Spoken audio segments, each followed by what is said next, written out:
Hai teman-teman semua, balik lagi di Nyeritain Film. Pokoknya tempat kita cerita-cerita film deh. Gimana nih kabarnya di awal puasa ini? Semoga pada semangat ya. Nah, sambil nunggu beduk maghrib biar nggak keroncongan banget, aku mau ceritain sebuah film yang seru banget. Judulnya, dirahasiakan dulu ya. Jadi, ceritanya tuh gini. Ada seorang anak kecil yang sayang banget sama anjingnya. Saking sayangnya, dia kasih makan anjingnya pakai makanan dari kulkas. Nah, dari situ deh mulai kejadian-kejadian seru. Si anak ini jadi suka diam-diam ngelakuin hal yang aneh-aneh tanpa sepengetahuan ayah dan ibunya. Alhasil, rumahnya jadi berantakan banget, kayak kapal pecah.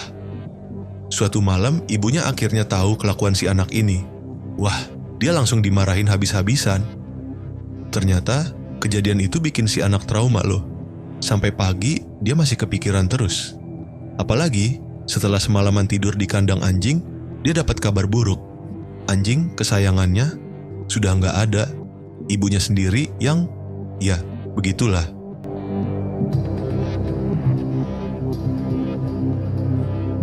Lalu kita kenalan sama seorang cowok bernama kita sebut saja Borok.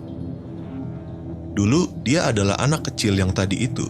Sekarang, Borok hidup di jalanan, serba kekurangan.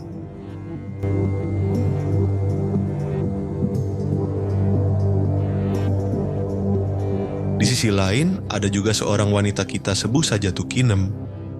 Dia suka menyendiri dan selalu pindah-pindah tempat pakai mobilnya. Sama kayak Borok, Tukinem juga nggak punya rumah tetap.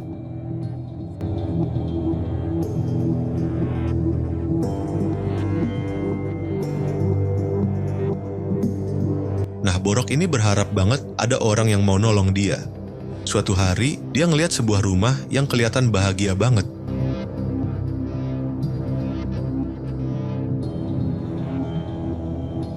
Borok jadi fokus ke rumah itu. Kebetulan, Tukinem lagi lewat di jalan yang sama. Entah kenapa, Tukinem ngerasa ada sesuatu yang mirip antara dia dan Borok. Akhirnya, Tukinem berhenti dan nawarin Borok tumpangan.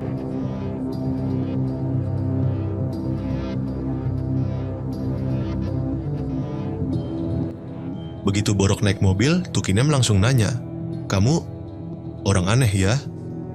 Waduh, masih di daerah yang sama, ada dua anak kecil yang baru selesai main.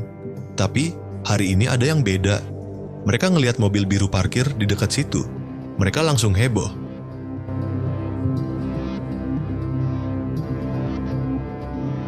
Di dalam mobil, Tukinem cerita ke Borok kalau dia mau pergi ke suatu tempat bernama Evil. Anehnya, Tukinem malah milih jalan yang lebih jauh sampai 5 kali lipat dari biasanya. Gara-gara itu, dia harus ngisi bensin dan berhenti di tempat yang sepi banget.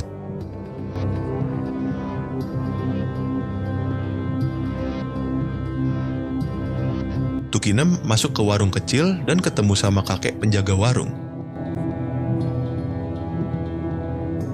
Sementara itu, di belakang warung, Borok nggak sengaja ngeliat cucu si kakek. Nggak lama kemudian, datanglah Pak Polisi yang lagi patroli. Dia ngeliatin Borok dan negur dia karena ninggalin mobil pas lagi ngisi bensin. Kayaknya, Pak Polisi mulai curiga sama Borok. Sementara Tukinem, dia diem aja di dalam karena malas ketemu polisi. Setelah Borok selesai ngisi bensin, Pak Polisi juga selesai karena dapat panggilan. Begitu Pak Polisi pergi, Tukinem langsung masuk mobil.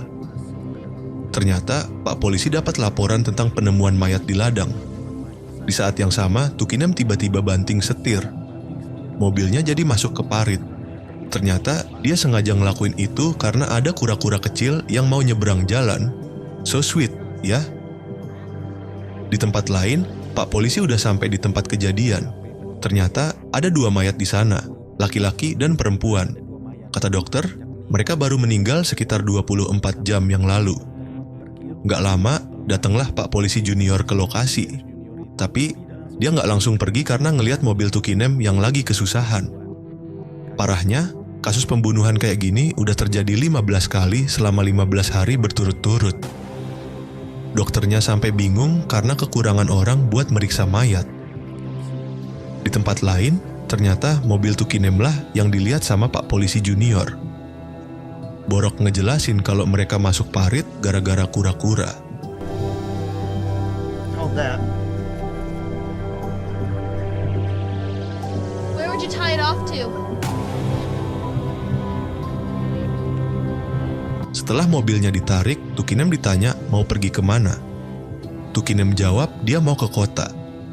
Padahal itu bohong. Tujuan sebenarnya adalah kota Evil. Di dalam mobil, Borok bingung kenapa Tukinem bohong. Tapi Tukinem gak peduli. Dia malah tertarik sama sebuah restoran. Dia mutusin buat makan di sana.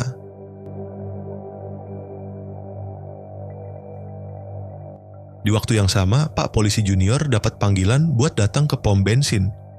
Pom bensin yang tadi didatengin Tukinem dan Borok. Dia kaget banget pas tahu kalau di sana baru aja terjadi pembunuhan.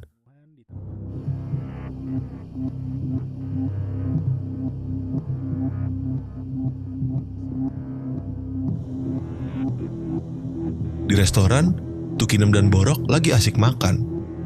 Tiba-tiba, Borok dikasih tahu kalau dia adalah orang asing pertama yang dikasih tumpangan sama Tukinem. Sementara Tukinem dan Borok lagi santai, Pak Polisi harus beresin kasus pembunuhan yang makin banyak. Dia curiga sama mobil merah yang dikendarai seorang pria. Pak Polisi Junior kaget karena dia baru aja nolong mobil itu. Dia bilang kalau di dalam mobil itu ada dua orang, pria dan wanita. Di restoran, seorang koki ngeliatin Tukinem terus. Tukinem sadar dan langsung pergi buat nyari tahu apa maunya si koki. Sementara itu, pelayan restoran lagi asik nonton TV. Dia nggak sadar kalau kokinya lagi naksir sama pelanggan. Si pelayan nggak pernah nyangka kejadian ini bakal terjadi. Ngeliat Tukinem nggak balik-balik, Borok ikut pergi. Ternyata, Borok bawa senjata tajam dan siap buat nyerang si pelayan.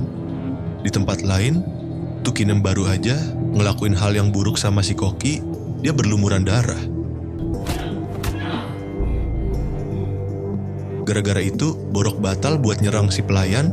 Sementara itu, Pak Polisi balik lagi ke pom bensin. Dia kaget banget karena pola pembunuhannya mirip banget, yaitu luka sayatan di leher. Belum tahu siapa pelakunya, tapi yang pasti eksekusinya cepet banget.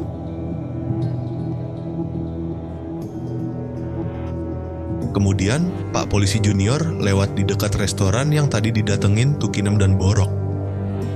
Nggak pakai lama, dia langsung ngeliat mobilnya Tukinem. Otomatis, dia nyalain sirin dan ngejar Tukinem dan Borok.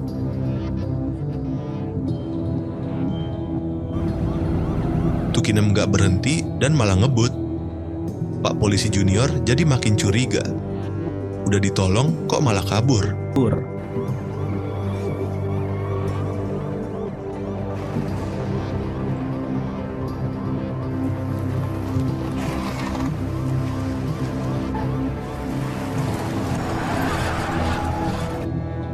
Hebatnya, Tukinem berhasil lolos. Sementara itu, Pak Polisi nggak bisa berbuat banyak karena dia masih berusaha ngejar. Dari informasi yang dia dapat, yang nyetir mobil adalah si wanita. Di sisi lain, hari makin gelap dan si pelayan restoran bingung karena kokinya nggak kelihatan lagi. Di dalam gelap, Tukinem Sarah bilang berkata dia bakal terus bahwa kabur ia karena akan nggak terus punya SIM. kabur karena tidak percaya memiliki aja. SIM. Hal Mau ini nggak pun mau, dipercaya oleh mereka harus Kevin, ngelewatin lagi di mana mobil mau polisi. tak mau, Tapi, tiba-tiba mobil Tukinem mulai oleng. Ternyata, ada masalah di kursi pengemudi. Borok yang dari tadi diem aja sekarang malah nodong Tukinem.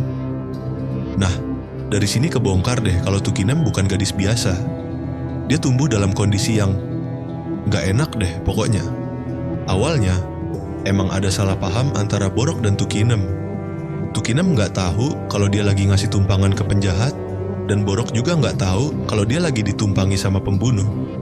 Lucunya, selama mereka nggak tahu itu, mereka saling beraksi tanpa saling sadar. Tukinem lebih fokus buat balas dendam ke cowok, sementara Borok ngelampiasin amarahnya ke cewek karena dia sakit hati sama ibunya. Tapi, akhirnya Borok sadar duluan karena dia curiga sama Tukinem yang bohong soal tujuan mereka dan terus kabur dari polisi. Di Disinilah Tukinem langsung ngelawan. Dari pengalamannya, dia udah tahu gimana caranya ngadepin cowok.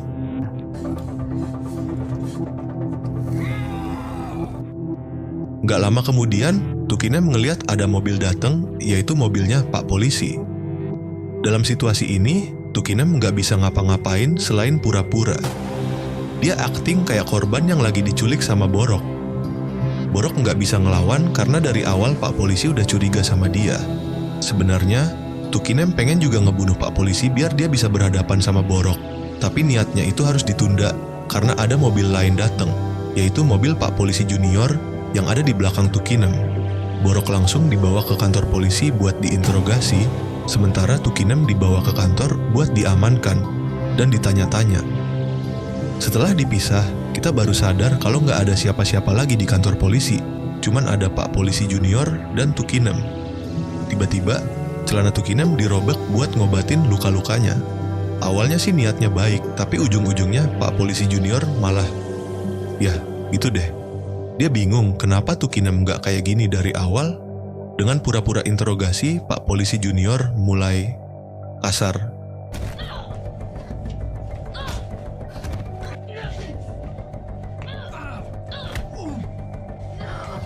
Pas Pak Polisi baru aja pulang dari tempat kejadian, Tukinem berhasil ngebunuh Pak Polisi Junior. Tentu aja, Tukinem masih belum puas karena masih ada beberapa urusan yang belum selesai. Di saat yang sama, Borok baru sadar kalau Tukinem makin berbahaya. Sayangnya, hal ini nggak disadari sama Pak Polisi Junior dan Pak Polisi Senior. Seusai nembak Pak Polisi, Tukinem langsung diem. Di sini, Borok nggak sengaja denger kalau Tukinem ngebiarin dirinya buat sama Pak Polisi itu. Aneh, tapi Pak Polisi malah terus maksa.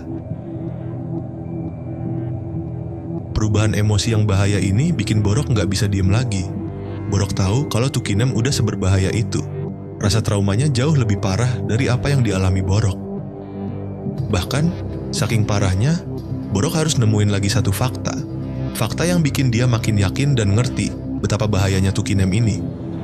Ternyata, keluarga yang sempat dia lihat sebelum ditumpangi sama Tukinem udah dibunuh juga.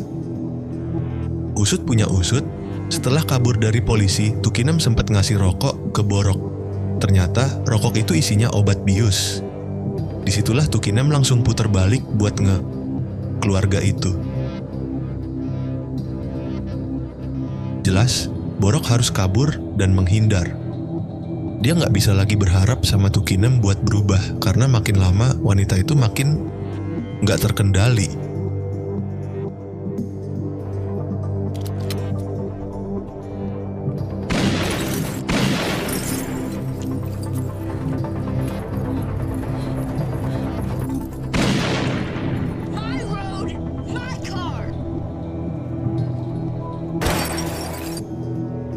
Berhasil kabur, Borok langsung ngebut.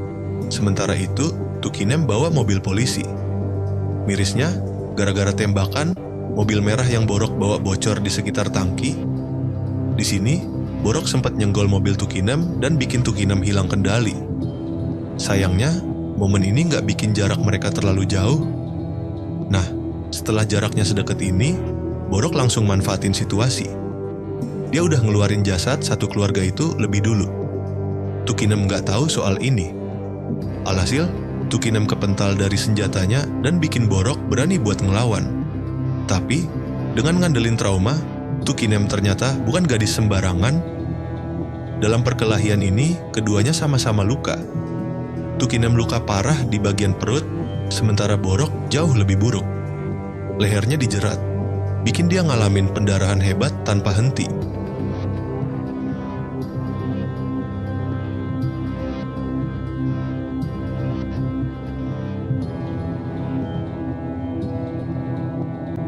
Singkat cerita, 3 bulan udah berlalu. Berita nyiarin kalau Borok ternyata udah meninggal. Sementara itu, seorang gadis berhasil kabur. Sayangnya, sampai sekarang polisi belum bisa nemuin Tukinem. Oke deh guys, segini aja cerita dari film kali ini. Film ini berjudul. Sampai jumpa di video berikutnya ya. Jangan lupa like, komen, dan subscribe.